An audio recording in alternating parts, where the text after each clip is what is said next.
Кӯлоб сеюмин калонтарин шаҳри ҷумҳурии Тоҷикистон буда наздики 230 000 аҳолӣ дорад ва дар шаҳр беш аз 120 000 аҳолӣ умр ба сар мебарад. Мушкилоти сокинони ин шаҳр норасоии оби ошомиданӣ мебошад, бахусус дар фасли тобистон. Ба ин хотир бо дастури президенти ҷумҳурии Тоҷикистон муҳтарам Эмомалӣ Раҳмон баҳри беҳтар намудани таъминоти оби нӯшокӣ ба сокинони шаҳри Кӯлоб лоиҳаи обтаъминкунӣ ва корезии шаҳри Кӯлоб таҳия гардида буд ки то соли 2025 амалӣ карда мешавад.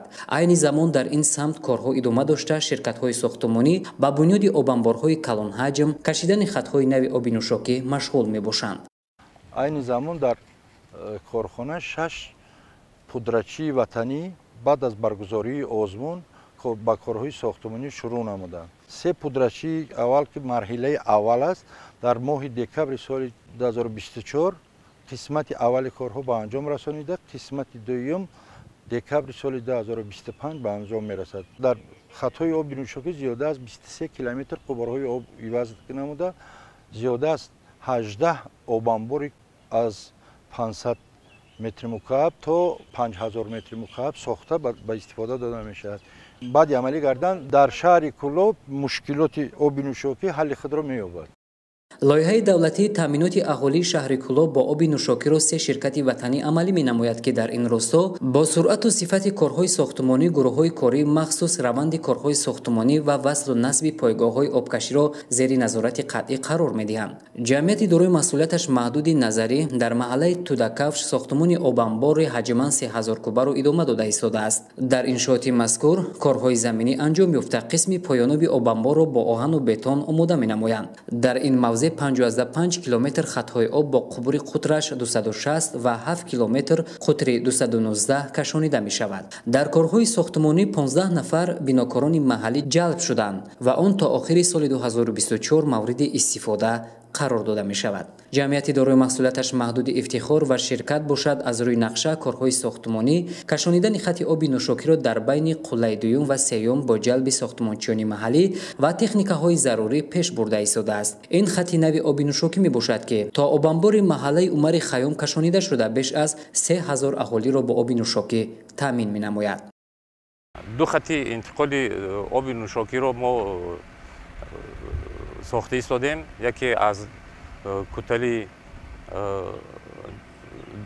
дуюм то кӯтали сеюм бо қубури қутри 426 ва аз кӯтали дуюм то маҳаллаи Умари Хаём дар масофаи 2000 метр қубури қутри 273 мебошад. айни ҳол 1400 метр қубури қутри 273 ва 700 метр қубури қутри 426 аз ташхиси техникӣ гузаронида шудааст. қубурое ки ҳозир мо васл карда истодем қубурои оҳанӣ буда, ғафси 7 мм ки то фишори 25-30 атмосфера бардошт мекунад. дар деҳаи офтоблиқҳои ҷамоати деҳоти зиракӣ бошад аз ҷониби мутасаддиён лоиҳаи беҳтаргардонии идоракунии захираҳои об дар вилояти Хатлон ҳар моҳ семинарҳои омӯзишӣ миёни аҳолӣ оиди истифодабарии об баргузор карда мешавад, чунки аз ҷониби ин лоиҳа дар деҳоти офтоблиқҳо хати оби нӯшокӣ гузаронида шудааст. лозим ба ёдоварист ки дар ин деҳа низ солҳои зиёд мушкилоти оби ошомиданӣ ба назар мерасид ва баъди сохтмони обанбор ва кашонидани хати оби нӯшокӣ мушкилоти сокинон бартараф гардидааст.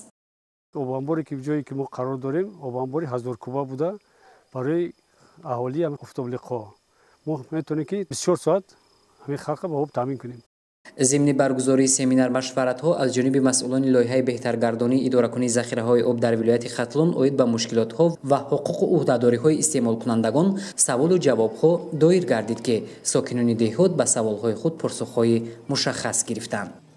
дар дигар мавзеъҳои шаҳр низ корҳои сохтмонӣ дар самти амалисозии лоиҳаи обтаъминкунӣ ва корезии шаҳри Кӯлоб бо маром идома дорад. муҳаммаҷони Бозор, Олам Афрӯзи Тағоимурод, Кӯлоб, барои барномаи иттилоотии хабар.